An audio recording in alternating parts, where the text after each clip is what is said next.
हींअर असीं मौजूदु आहियूं हॉकी ग्राउंड सखर वटि, जितां सिंध जे बेटनि ऐं ज़मीनुनि ऐं सिंध में जेका ही घर ठाहिण वारी मुहिम हली रही आहे, उन ख़िलाफ़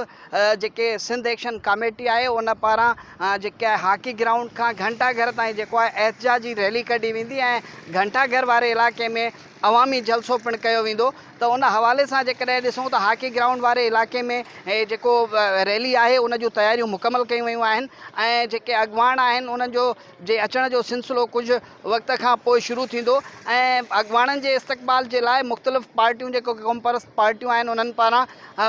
सिटी बाईपास सखर ऐं मुख़्तलिफ़ जॻहियुनि ते जेके आहिनि पंहिंजे कारकुननि खे पंहिंजे अॻवाननि जे जेके इस्तक़बाल जे लाइ बीहारियो वियो आहे ऐं हिते जेके सिक्योरिटी जा जेके इंतज़ाम आहिनि उहे बि ग़ैर मामूली कया विया आहिनि ऐं सिक्योरिटी जा इंतज़ाम कुझु बहितर कया विया आहिनि। ऐं उन हवाले सां जेकॾहिं मां तव्हांखे ॿुधाईंदो हलां त लॻभॻि हितां जेको आहे सखर में जेका ही सिंध एक्शन कमेटी पारां रैली कढी पई वञे, इहा सखर जे हॉकी ग्राउंड खां शुरू थींदी, तीर चौक खां थींदी घंटाघर वारे इलाइक़े में पहुचंदी, जिते जेको आम माण्हुनि जो जेको आहे आम जलसो जेको आहे उहो कयो वेंदो। जी।